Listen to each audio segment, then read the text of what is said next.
Hey there everybody! Thanks again for taking a little time to watch this video and hang out with me to talk about magic and mysticism and all kinds of occult topics. And today's going to be no exception. We're going to talk about something very important. I just want to say before we get started, my wife has been encouraging me to make these videos for a number of years, and I finally started to make these videos, and she's really excited. But apparently she hasn't been watching them because I told her that I started making them, and she was like, "Oh, that's so great! That's so great! How long are they?" And I'm like, "Oh, they're about an hour long a piece." And she was like, "That's 50 minutes too long." So I'm going to try. Apparently, videos are supposed to be short these days, so I'm going to try and keep this one as tight as possible. Although I'm already on a ramble, so who knows what's going to happen. But I'm going to try and keep it as condensed to as focused a time as possible. I don't have any specific questions that have come in, although I do have some general questions that I get asked a lot, and I'm going to go over those. Okay, so here's the deal. This magical secret is something that if you do it, it's going to immediately place you amongst the top 10% of humans on the planet in terms of getting things done and making your life the way that you want it to be on whatever level you choose to do that. If you do it correctly, you're going to virtually guarantee that you're going to improve your success in your magic and in your life. 100-fold, 1,000-fold, just so much more than where it is right now if you do this with it all correctly. And this secret is setting goals for yourself. Now, I've been teaching the New Hermetics, which involves goal setting, for over 15 years at this point. Wow, it's really a long time. And one of the things that I get the most resistance on is right at the beginning when I say start by setting 5 goals for yourself. That's all I ask for people to do. 5 goals for things that you want to have happen. And oh man, the excuses and the things that come up when I say this. The number one thing that people say is, "Oh, I'm too spiritual. I mean, goal setting, that's like what, like business people do. It's not really something that I want to do. I want to just like open up to my holy guardian angel and see where things go. I don't really want to say." This is just some silly BS, and I will explain to you why in a couple of minutes. The other thing that people constantly say to me is that they just don't know what they want. They have no idea what it is that they want to create for themselves, and so they don't know how to set a goal. Well, here's the thing. Your goals are a mirror of yourself in a bunch of different ways. They're a mirror of what you are. They're a mirror of what you'd like to be. They're a mirror of where your head is at. Like, for instance, if you set a bunch of goals for yourself, and every single one of them is a spiritual goal, a goal for the amount of meditation that you want to do, the amount of the time frame in which you want to contact your holy guardian angel, the time frame in which you want to become one with God, all those sorts of spiritual goals, but you have no other goals for yourself whatsoever, that's going to tell you something about yourself. Especially if you don't actually do any spiritual practices, and that's just something that you write down and you don't actually do anything towards it. That tells you something too. So what we actually take action toward, and what we actually want to write down stuff about, these are mirrors of our soul that we can see on paper. Not only that, but very often we can discover that some things that we've been nourishing a fantasy about for many years are not really something that we even really particularly want. By writing it down as a goal and watching as the weeks and months go by and no steps are taken toward that goal. If you set down a goal, at the beginning of my New Hermetics program, or just whenever in your life, and you look back on it a year from the day that you set that goal, and there has been the amount of progress that you've made toward that goal is exactly the same when you began writing it down. That's a pretty good indicator that either there's something really out of balance in your life that needs to be worked on, again, a mirror of your soul, or that goal is something that you've either been conditioned by your family to want, or conditioned by the environment you grew up in to want, but it's not something you really want. There's two, once I get people to set goals, there's two big ways in which people kind of go awry from goal setting as well that I just want to talk about for a second. And that is that either people, okay, so the perfect thing to do is set a goal that is out of reach for you at this time, so it's something that you are actually aspiring towards and something that excites you and that can move you forward, but it's not so far out of reach that it's just unreasonable. A lot of people will say, oh, I'm doing a magical program, so I can set a goal for anything. So I'm going to set a goal that I'm going to have $6 million by the end of the year. And it's December 4th, and they don't have a job. That's putting a lot of pressure on the universe, and then it's probably not going to come out the way that you want in that time. And then you'll go, oh, this goal setting, it's stupid. I didn't get the $6 million. And then other people set really, really dull goals for themselves, like, I'm going to get a 5% pay rise by the end of the fiscal quarter of next year. And that is just, it's so uninspiring. There's nothing about, chances are if you write that down, you can have that, but it just doesn't, it does nothing for your soul, and it's just sort of like, something that's probably going to happen anyway if you do your job correctly, and so you have to find that sort of sweet spot in setting your goals so that you are actually inspired by them to go beyond where you presently are to a new place. So my recommendation when you're setting a goal is to utilize what's called the SMART principles, and this is something that this does actually, a lot of business people utilize this idea, and that is that your goal is specific, measurable, attainable, realistic, and time-based.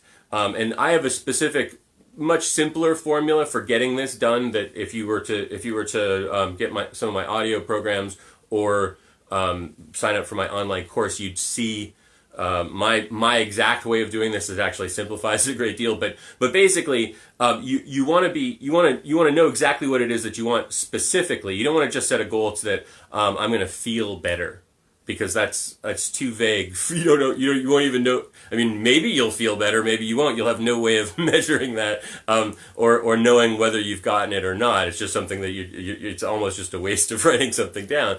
Now the attainable and realistic. Realistic goals don't have to be that realistic. It just needs to be possible. So that's $6 million. It's if you've got an investment portfolio that's worth $2 million, then maybe you can have $6 million. But it just needs to be something that there is an actual magical link between your goal and the attainment of the goal. There can't be just nothing there, or otherwise it's not really, it doesn't serve a purpose to set a goal that there's really no way of getting to. If you can't create a plan for that goal that's going to bring you to it, even if that plan involves you growing in a lot of ways, that's fine. But if you can't make a plan that gets you there, it's silly to set that goal. Attainable is even more important, because really what that means to me is that it's something that you have control over. If you set a goal that involves a lot of other people having to do stuff for you, or a lot of things having to just happen to work out in a way that may or may not happen, you're always going to be running into tripping over various bits of the plan and various bits of what you want to do. So the more you can set your goals focused on things that you have complete control over, the easier it is for you to both measure success and for you to accomplish the things. And then time-based, that's almost the most important, because if you set a goal, at some point I'd like to write a book. Maybe you'll sit down and start writing it, but if you say I'm going to write a book by the end of this year, and so I need to write that this many chapters this month and this many chapters next month, and I got to leave some space for editing and yada yada yada, you're gonna have a much better chance of actually accomplishing it than if you just sort of set an open-ended goal. Now, it's okay to have a few goals that are just completely open-ended, like I want to be nicer. But if possible, if you can create a measurable and time-based way of understanding what nicer is to you, you're gonna find that you can actually accomplish it much easier. One of the things that I think that people who are resistant to the concept of making goals should think about is that there's several components within magic that actually relate to goals, and those are the statement of intent that we make when we begin a ritual practice, and the oaths that we make when we're either in the midst of a ritual, or when we're involved in some sort of an esoteric order in which we're taking on an initiation. Both of those really are essentially goals. The statement of intent is even closer to a goal than the oath. The oath is kind of like a goal that you can't get out of. You gotta keep going towards it, or you're going to completely fail yourself. A statement of intent is more like a goal, in that you need to be clear about what it is that you want to have happen, and it is an engine that's going to move you forward. One of the challenges that a lot of people have when it comes to goal setting is that they feel like they can't really know what their goals are until they know themselves completely. And I think that's putting the cart before the horse in a lot of ways. They feel like they need to have the knowledge and conversation of their holy guardian angel to know their true will. Before they can set a single goal, they need to have accomplished that work. And while I can understand that thinking, it's actually going to make it harder for you. I mean, at least set the goal for yourself of obtaining the knowledge and conversation of your holy guardian angel. That's a perfectly good goal, and one that I encounter extremely frequently in my work, believe it or not. That is probably the number 2 goal, other than I'm going to complete the new Hermetics program. But those are the two biggest goals that people set within my program. But the other goals that people set along with those are of equal importance in both balancing out one's life and making sure that one isn't completely just focused in one direction in their life, but also in understanding themselves and understanding what their desires are and what their agenda is in life. And that helps to understand the true will. God, like I said earlier, if you set a goal and you don't take any action towards it, obviously it's probably not your true will to do that thing. If on the other hand, you set a goal and you immediately accomplish it, and you need to set a bigger goal in that same direction, that's probably an indicator that you're actually moving in the right direction in your life towards the things that you're meant to be doing. A lot of people fear that they're going to set the wrong goals, and so they don't want to set a goal for themselves. That somehow if they set a goal to become a great singer when they're really supposed to be a great dancer, that somehow they're going to have ruined their life by moving towards being a singer. And the truth of the matter is that if you set a goal and you start working towards something and you realize that it's not the right thing, you've still taken a lot of steps toward wherever it is that you're going to be going, both in terms of learning to be more confident in yourself, learning to be able to take action and make things happen for yourself in your life. So there's really no harm in moving towards a goal that isn't necessarily going to be your ultimate life's goal. It's just simply, at that point, a learning goal to learn to get to where you want to go in general, and then you can adjust your course as you become more clear on what it is that you want. Another big fear that people have, and this one is, not everybody has it, but a surprisingly large number of people have it, and I call it the monkey paw fear, which is that people fear that if they don't word their goal or their intention exactly right, that there's going to be a malevolent force that makes the wrong thing happen in their life. Or like in the movie, the one about the devil, with Hugh Grant's ex-wife. I can't remember the name of it off the top of my head right now, but she's the devil, and every time this that Brendan Fraser asks for a wish from her, she gives him the wish, but it turns out to be exactly what he doesn't want instead of what he does want, because he hasn't worded it quite correctly. And while that's a funny concept, there's actually a Dudley Moore movie before it was those two. While it's a funny concept, it's not actually the way the universe works. The universe is not out there to screw with you or to make your life harder. If you set a goal for yourself or a magical intention for yourself, and it ends up blowing up in your face, it's not because the universe is out to get you. It's because either you set an intention for something that you didn't really want to have happen. Now you have to deal with the karma that you've produced from it, or that the forces that you put into play to make it happen weren't appropriate for making it happen, and it's just not going to work out the way that you want it to. I'm not going to say there aren't forces in the universe out to screw with you. And if you call upon those forces that want to mess with you and ask them to do what you want, and they don't do what you want, then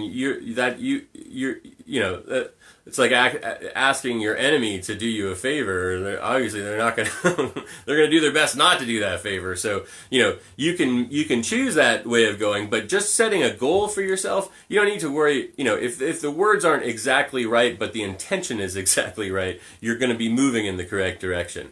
If the intention is wrong and the words are exactly right, then it doesn't matter. So that fear is very unnecessary to deal with in your in your goal setting and in your magical intention creating for the most part too. Like I said, unless you're working with things that are specifically malevolent to you and trying to get them to work for you anyway, and that again, why are you doing that? I mean, you can if that's what you want to do. I don't want to tell you otherwise. Do as you wish to do.